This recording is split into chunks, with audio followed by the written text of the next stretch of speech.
Bangladesh cricket দল আফগানিস্তানকে white wash করেছে। আফগানিস্তানের ঘরের মাঠে আফগানিস্তানকে হোয়াইট ওয়াশ করলো Bangladesh cricket team. Bangla wash. আপনারা হয়তো বলবেন আফগানিস্তানের ঘরের মাঠ কোথায় হলো? ওরা তো শারজাহ ক্রিকেট স্টেডিয়াম। দুবাইয়ের প্রত্যেকটা মাঠ আফগানিস্তানের মাঠ। আফগানিস্তানের 90% প্লেয়ার তারা কিন্তু দুবাই, ইউনাইটেড আরব আমিরাতে থাকে। সবসময় এই সব মাঠে প্র্যাকটিস করে এবং বেশিরভাগ এই সব মাঠে তারা খেলা করে। ওই জন্য বলছি আফগানিস্তানের ঘরের মাঠে বাংলা ওয়াশ করলো বাংলাদেশ ক্রিকেট দল। 3টি টি-20 ম্যাচে 3টি হারিয়ে দিল বাংলাদেশ ক্রিকেট দল। দুর্দান্ত অসাধারণ পারফরমেন্স করছে বাংলাদেশ ক্রিকেট দল। বিশেষ করে সাইফ হাসান দুর্দান্ত অসাধারণ। 4 থেকে ছক্কা বেশি মারছে এই প্লেয়ারটা। এরকম বাংলাদেশের ক্রিকেট কয়েকটা প্লেয়ার এরকম দরকার যে 4 থেকে তারা ছক্কা মারবে।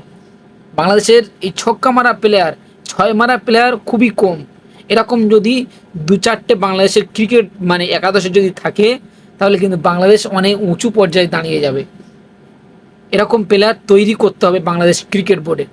এরকম প্লেয়ার চাই বাংলাদেশ ক্রিকেট দলের, তাহলে বাংলাদেশ এগিয়ে যাবে। দুর্দান্ত অসাধারণ পারফরমেন্স করছে বাংলাদেশের সাইফ হাসান।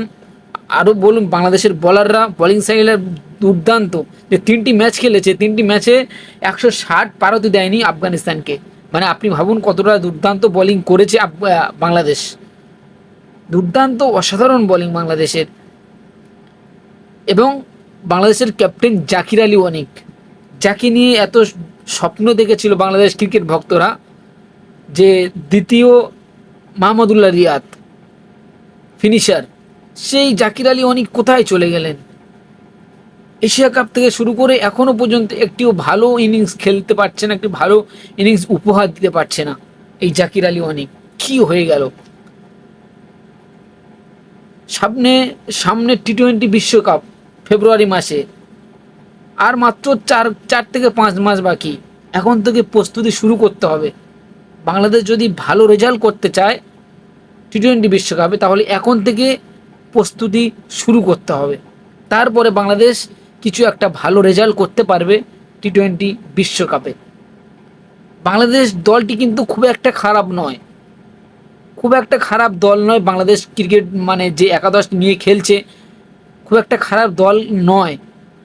তারাও কিন্তু বড় টুর্নামেন্টে গিয়ে তারা কিন্তু হোপলেস, যাকে বলা হয়, গেবড়ে যায়। আপনি দেখুন বড় বড় টুর্নামেন্টে বাংলাদেশ গিয়ে লো হয়ে যায় আর খেলতে সেমিফাইনাল বা সেমিফাইনালের আগে খেলতে পারে না।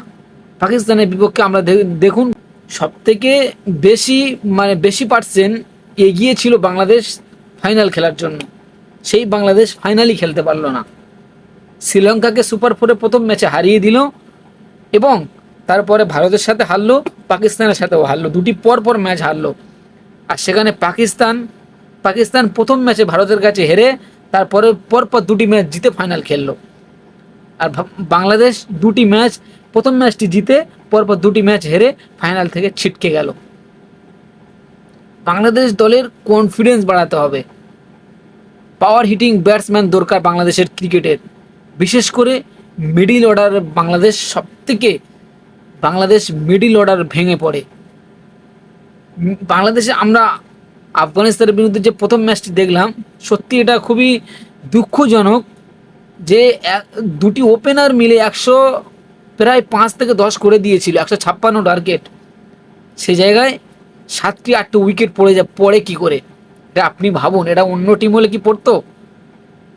111 রান 0 উইকেটে, আর 140 বা 30-এ গিয়ে দেখছি 7 উইকেট বা 6 উইকেটে। এটা কি করে হয়? এটা বাংলাদেশ বলেই সম্ভব। বাংলাদেশ ক্রিকেট দলকে আরও কনফিডেন্স বাড়াতে হবে, আরও স্কিল বাড়াতে হবে। আশা করছি বাংলাদেশ ক্রিকেট দল তারা সামনে আরও ভালো খেলবে, আরও ভালো করবে, দর্শকদেরকে আনন্দ দেবে। দর্শকদেরকে এশিয়া কাপের মঞ্চে যেরকম দর্শকদেরকে দুঃখ দিয়েছিল সেটা আর করবে না। আশা করছি বাংলাদেশ ক্রিকেট দল ভালো কিছু উপহার দেবে বাংলাদেশ ক্রিকেট ভক্তদের। ভালো থাকবেন, সুস্থ থাকবেন।